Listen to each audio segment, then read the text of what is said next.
If you suffer from sleep paralysis, you might want to skip this video because this story is crazy. This girl says that when she turned 12 years old, she started having sleep paralysis episodes. She would go on to have them until she was like 17, and that is when the fucking craziest thing happened and the story I'm about to tell you. She lives at home with her mom, sister, and her aunt, so it's a household full of women. She says it was a Saturday and her mom used to always go to work really early, around 5 in the morning, and that same day the aunt and her other sister would go to church very early too. So just like every other Saturday, she woke up to hear her mom getting ready for work, and then maybe moments later she heard when her sister and aunt screamed to her, "Hey, we're leaving, I'm gonna lock the front door, but we'll be back." She said that she was still half asleep, so she believes that she was like, okay, like just screaming to her aunt, yeah, but she ended up just falling back to sleep because it was still really early. So as she's falling asleep, she said that she felt that awful sensation when you're about to go into a sleep paralysis episodes, and if you have ever had one, you know that fucking feeling, and it's disgusting. She said because she had them so much, she figured out a way to get out of it before she falls into that sleep paralysis episode. She says that she needs to remain calm, and then she wakes herself up. She does this because she doesn't want to be like paralyzed where she can't move. She managed to wake herself up, and she just sat there like, oh, I really don't want to have a sleep paralysis episode right now. She was saying how tired she was and she didn't want to do it. She ends up falling asleep again, and again she's going into the sleep paralysis episode and she wakes herself up. But she says that every time she does it, she's getting deeper and deeper into that sleep paralysis episode where she feels like she almost cannot wake herself up from it because it's taking longer and longer. She says that the last time she manages to wake herself up again, she just starts crying and crying because she doesn't want to fall into the episode, but she's so tired. And she said that she knows that she feels this way just because she's bringing herself out of that sleep paralysis, but she was just so frustrated and she was crying. But as she's laying there awake, she starts hearing some footsteps coming down from the hallway. She figured that her aunt and sister might have been back from church because honestly she had been in and out of sleep paralysis that she lost track of time. When she heard those steps, she also heard that somebody came into her room, and when they did, she felt a hand over her head and a little girl's voice say, "Hey,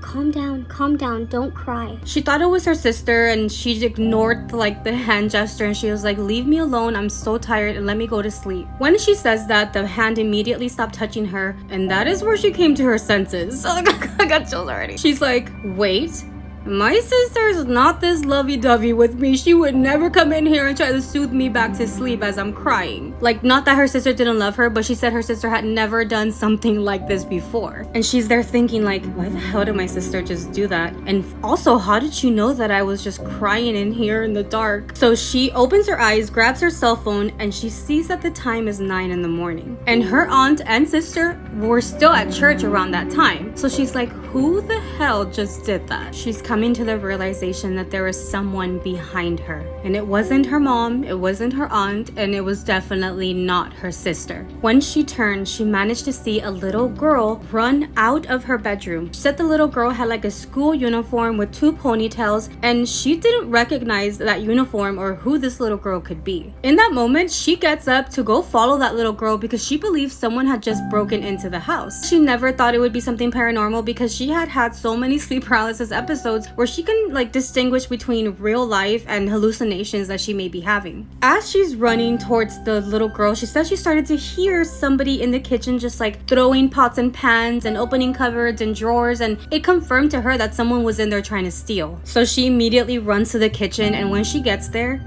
was nobody there. All of the windows were closed shut. The door that her aunt had told her she had locked was still locked. She was looking around and there was nothing in that house. So she decided to go outside, and she explains it that inside of the house was the weirdest vibes ever, but the only way that she can compare that vibe to anything is that same vibe she got whenever she was about to fall into sleep paralysis. So she sat outside with her puppy and waited until her mom got home. When her mom got home, she was like, what is wrong with you? Why are you outside? And she didn't want to tell her mom what happened. Like, she couldn't do it. And obviously her mom walked in and saw the kitchen, so she's like, what the fuck? Like, what is going on in here? And she said that, oh, sorry, I got hungry and I didn't know what to do and I couldn't make my decision, so I just left everything where it was. She doesn't think her mom believed her, but she didn't question her any further, and a few days have passed since then. So she's laying in bed and she feels that sleep paralysis sensation again, but this time she woke herself up and switched positions. She says that sometimes when she did switch her sleeping positions, it would prevent those sleep paralysis from coming back as well. But unfortunately, this time it did not work.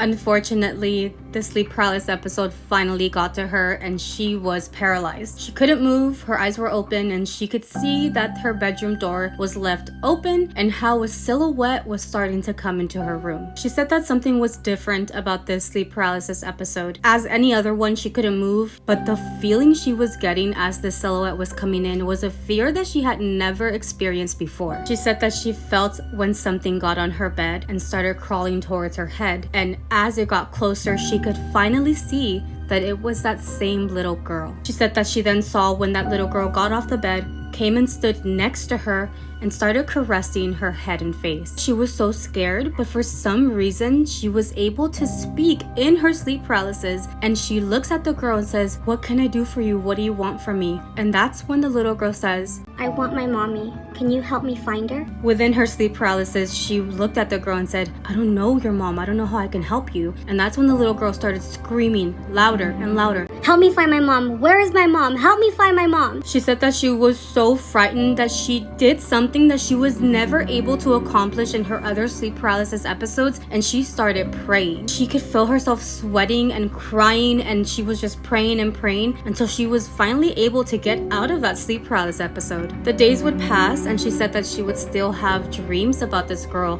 and she would have sleep paralysis episodes with the girl in them. However, she did say that all of this stopped one day when her aunt decided to visit her. Her aunt got to her house, and her mom said, "Hey, you need to go to your room because I'm going to talk to your aunt about something." But she was so sus about it, so she hid and listened in on their conversation. She overheard when her aunt was telling her mom, "Hey, I went to our uncle's house, and remember that tree that was dying? Well, I dug it up, and I also dug up a lot of the garden that he had. I dug up so much that I got to the roots, and the weirdest thing was that I found bones under the garden, but they don't seem to be animal bones. They seem to be human." And her mom said, "We need to call the police.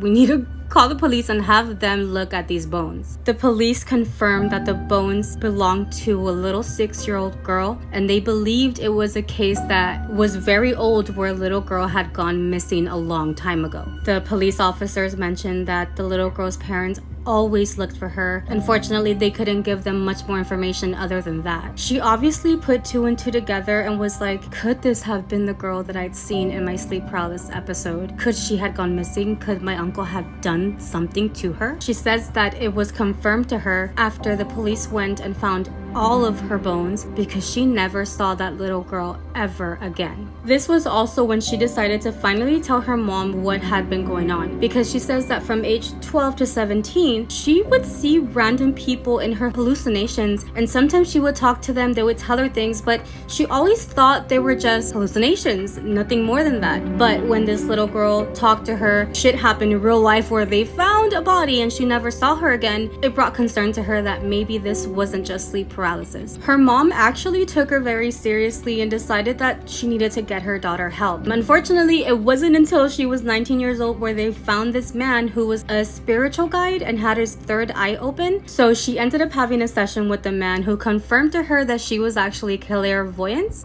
I think that's how you pronounce it. I'm reading it in Spanish, so I'm not sure. The whole time she thought it was sleep paralysis, which it was. However, the people who had been coming in to talk to her in her sleep paralysis were actual dead people. This spiritual guide told her that she was born with this, and they had no idea. The man advised her that he could close her third eye for her, but it would only last 5 years. And within those 5 years, she was never going to see anything or hear anything or even maybe not have sleep paralysis. Her and her mom agreed that she should have those 5 years because the time that she'd had from age 12 to 19 had been horrible. She'd never had a peaceful night of sleep. She claims that after closing that third eye, she hadn't had a sleep paralysis episode since then. She does say that she had had moments where she still feels like something strange, but it was never to that intense amount of energy that she had before. However, in a few months, 3 months to be exact, is when those 5 years is gonna come to an end.